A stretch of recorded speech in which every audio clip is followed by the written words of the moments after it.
Indo British advanced pain clinic నొప్పి మాయం surgery దూరం ఫర్ అపాయింట్మెంట్స్ 9155515563.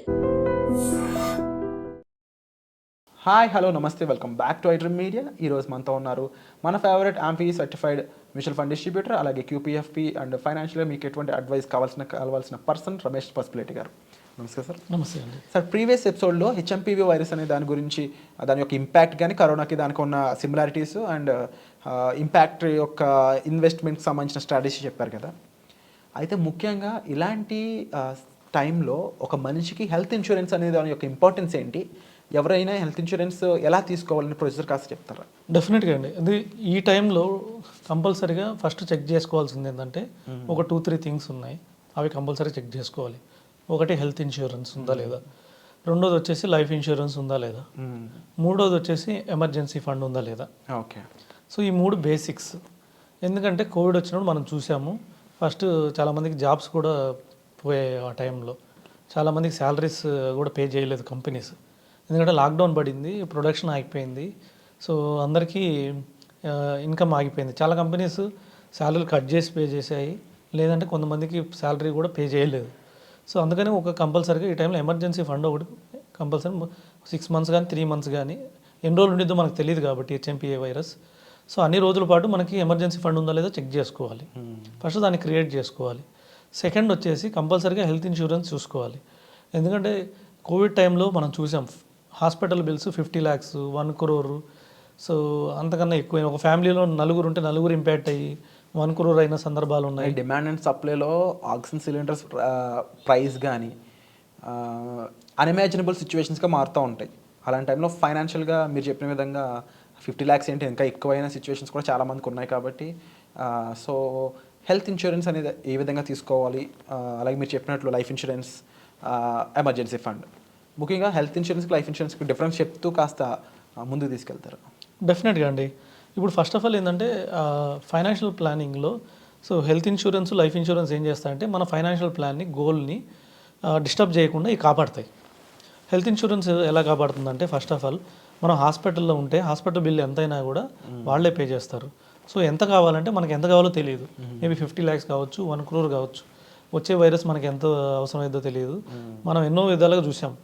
సో ఆ టైంలో ఒకరు కుకటపల్లిలో కష్టార్జితం సంపాదించిన ఒక ఫ్లాట్ మొత్తం అమ్ముకొని హాస్పిటల్ బిల్లు పే చేశారు. కొంతమందికి హాస్పిటల్ అమ్ముకున్నా కూడా హాస్పిటల్ బిల్ అంత కూడా రాలేదు వర్త్. సో అంత డిస్టర్బ్ చేసేది ఒక హాస్పిటల్ బిల్ అనేది. అది ఇలాంటి సిచ్యువేషన్స్లో దీనికోసం ఏం చేయాలంటే కంపల్సరీగా ఒక మినిమం 50 lakhs, మ్యాక్సిమం 1 crore ఉండేట్టు తీసుకోవాలి. 50 lakhs తీసుకోలేమనుకున్న వాళ్ళు ఏం చేయాలంటే ఒక 5 లక్షలు బేస్ పాలసీ తీసుకొని ఒక 50-45 లక్షలు టాపప్ దొరికిద్ది తక్కువలో, లేదంటే 95 లక్షలు టాపప్ దొరికిద్ది. ఈ టాపప్ 2 నుంచి 5,000 రూపాయల ప్రీమియంలో వచ్చేసిద్ది. మామూలు బేస్ ప్లాన్ వచ్చేసి 15 నుంచి 20,000 రూపాయలు వచ్చేసిద్ది. ఓవరాల్ చూస్తే 20-25 వేలలో ₹1 కోటి ఇన్సూరెన్స్ వచ్చేసిద్ది ఫ్యామిలీ మొత్తానికి. ఇది ఉందా లేదా చెక్ చేసుకోవాలి. ఇది లేకపోతే ఇమీడియట్గా ఒక మంచి కంపెనీ ద్వారా, సో టాప్ కంపెనీస్లో ఒక మంచి కంపెనీ ద్వారా ₹1 కోటి టర్మ్ ప్లాన్, ఒక హెల్త్ ప్లాన్ తీసేసుకుంటే మన ఆస్తులు అమ్ముకోవాల్సిన అవసరం ఉండదు. First point. సో రెండోది, మనం ఆల్రెడీ చూసాం కదా అప్పుడు లేని వాళ్ళు మిస్టేక్ చేసాం బాధపడ్డారు కాబట్టి ఇప్పుడు మనం సేమ్ మిస్టేక్స్ చేయకూడదు. ఆల్రెడీ మనం తెలుసుకున్నాం కాబట్టి దాన్ని చూసి నేర్చుకోవాలి. రెండోది వచ్చేసి టర్మ్ ప్లాన్ ఉంది. టర్మ్ ప్లాన్ వచ్చేసి మనం కోవిడ్లో చిన్న యంగ్స్టర్స్ కూడా చనిపోయారు. సో పెద్ద వాళ్ళే కాదు, పెద్ద వాళ్ళకి చాలామందికి రిస్క్ జరిగింది, మనకు తెలిసిందే. ఓల్డ్ ఏజ్లో ఉన్న వాళ్ళకి సో చాలామందికి రిస్క్ జరిగింది. అదే వాళ్ళకన్నా ఇంపాక్టు యంగ్ బాయ్స్ 25, 35, 40 years ఈ లోపల ఉన్న వాళ్ళకి ఎక్కువ ఇంపాక్ట్ ఎక్కువ ఉంటుంది. ఎందుకంటే వాళ్ళ మీద ఆధారపడిన వాళ్ళు ఎక్కువ ఉంటారు. ఇప్పుడు సపోజ్ 35 years పర్సన్ అంటే మిడిల్ ఏజ్లో ఉన్న పర్సన్, ఒక 2 చిల్డ్రన్ ఉంటారు, స్కూల్ గోయింగ్ చిల్డ్రన్ ఉంటారు, 5-10 years చిల్డ్రన్ ఉంటారు. వాళ్ళకి పిల్లలకి చదువుల కోసం ₹1 కోటి కావాలి. ఒక పిల్లవాడు ఉంటే ₹1 కోటి కావాలి, 2 పిల్లవాళ్ళు ఉంటే ₹2 కోట్లు కావాలి. ఇంకా ఆడపిల్లలు ఉంటే కొద్దిగా మ్యారేజ్కి కూడా కొద్దిగా అమౌంట్ కావాల్సి వస్తుంది. ఇవన్నీ లేకుండా నార్మల్గా ఉంటే, ఇన్సూరెన్స్ అనేది లేకుండా ఉంటే, రేపు అనుకోకుండా ఏమన్నా జరిగితే ఈ ₹2 కోట్లు, 2 పిల్లల ఎడ్యుకేషన్, ₹2 కోట్లు ఎలా చేయాలి, తర్వాత ఫ్యామిలీ కూడా గడవాలి కదా.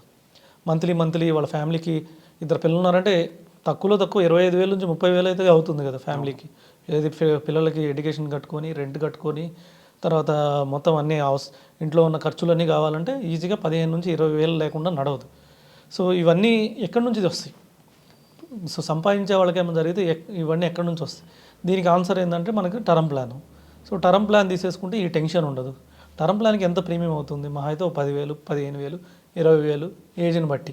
యంగ్స్టర్ తీసుకుంటే 10,000 అయితే, 35 ఏళ్ళ పర్సన్ తీసుకుంటే 20,000 అయింది ₹1,00,00,000. అవనండి సంవత్సరానికి కదా 20,000. 20,000 అంటే నెలకి ఎంత? ₹600. So so 6,000. సో 600 అయినా కూడా మనకు ప్రాబ్లం లేదు. మనకు చూస్తున్నాం కదా, యాడ్స్ చూస్తున్నాము.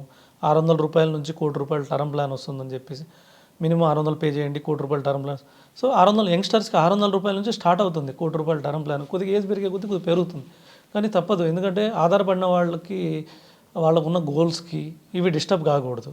సో ఈ విధంగా కంపల్సరిగా ₹1,00,00,000 హెల్త్ ప్లాన్ కంపల్సరీ ఉండాలి. టర్మ్ ప్లాన్ అయితే మినిమం 1 crore ఉండాలి.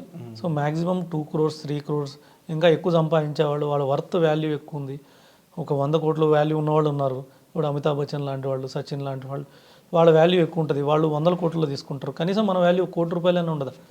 సో మనం ₹1,00,00,000 కూడా సంపాదించలేము ఫ్యూచర్లో. టర్మ్ ప్లాన్ అంటే ఇంకోటి ఏంటంటే తీసుకునేది ఎందుకంటే ఇన్కమ్ లాస్ కోసం తీసుకుంటారు. ఏమైనా జరిగితే మనకు వచ్చే ఇన్కమ్ ఫ్యామిలీకి లాస్ కాకూడదు. మన వాల్యూ ₹1,00,00,000 కూడా ఉంటుందా? ఇప్పుడు కార్ ఇన్సూరెన్స్ చేస్తాము, 5 లక్షల కారుకి మనం 20,000 ప్రీమియం పే చేస్తున్నాం. అలాంటిది మన వాల్యూ ₹1,00,00,000 పైన ఉంది, మనం 20,000 ప్రీమియం పే చేసుకోలేమా? సో అందుకని ఇలాంటి సిచ్యువేషన్లో కంపల్సరీగా ఒక టర్మ్ ప్లాన్ ₹1,00,00,000 పైన, ఒక హెల్త్ ప్లాన్ ₹1,00,00,000 పైన, తర్వాత ఒక ఎమర్జెన్సీ ఫండ్ 3 నుంచి 6 నెలల ఖర్చు కంపల్సరీగా ఇవి ఉంటేనే ఇలాంటి సిచ్యువేషన్స్ బయటపడతాం. లేకపోతే మొత్తం ఫ్యామిలీ ప్లాన్ అంతా, మొత్తం ఫ్యామిలీ గోల్స్, సో మొత్తం అన్నీ తలకిందులు అవుతాయి. తర్వాత దాన్ని చూసి మళ్ళీ బాధపడడం తప్పితే చేసేది ఏమి ఉండదు. చాలామందికి సార్ ఈ నెగ్లిజెన్సీ అనే దానివల్లే ఇన్సూరెన్స్ అనేది తీసుకోకుండా ఉంటారేమో అనిపిస్తూ ఉంటుంది. బట్ ఎలాంటి సిచ్యువేషన్స్ కరోనాకి ఆల్మోస్ట్ ఒక similar kind of situation create అవుద్దని అనలిస్టులు, చాలామంది హెల్త్ సైంటిస్ట్స్ కూడా చెప్తా ఉన్నారు. బహుశా ఇలాంటి టైంలో ముందుగా జాగ్రత్తగా మీరు ఈ ఇన్సూరెన్స్ అనేది తీసుకోవడం మీకు చాలా హెల్ప్ఫుల్గా మారుతుందండి. దీనికి మీరు ఫేస్ చేసిన 5 years బ్యాక్ సిచ్యువేషనే మెయిన్ ఎగ్జాంపుల్ అని చెప్పొచ్చు. అండ్ రమేష్ గారు చెప్పిన విధంగా మినిమం 1 crore పాలసీ ఉండే విధంగా మీరు ఆ ఇన్సూరెన్స్ తీసుకునేట్టు చూసుకోండి. దీనికి సంబంధించి మరిన్ని జాగ్రత్తలు విషయాలు తెలుసుకోవాలనుకున్నట్లయితే మీరు డిస్ప్లే అవుతున్న నెంబర్స్ కాల్ సార్తో మాట్లాడచ్చు. అదర్వైజ్ మీరు కామెంట్ సెక్షన్లో వాటిని మెన్షన్ చేసినట్లయితే ఇన్సూరెన్స్ గురించి మీకు ఇంకా ఎలాంటి విషయాలు తెలుసుకోవాలనేది మేము తప్పకుండా వాటిపై మరిన్ని ఎపిసోడ్స్ చేయడానికి మాకు పాసిబిలిటీ ఉంటుంది. And thank you so much for the information sir. Emergency fund గురించి తప్పకుండా వచ్చే ఎపిసోడ్ మనం డిస్కస్ చేద్దాం. Thank you so much. Welcome అండి.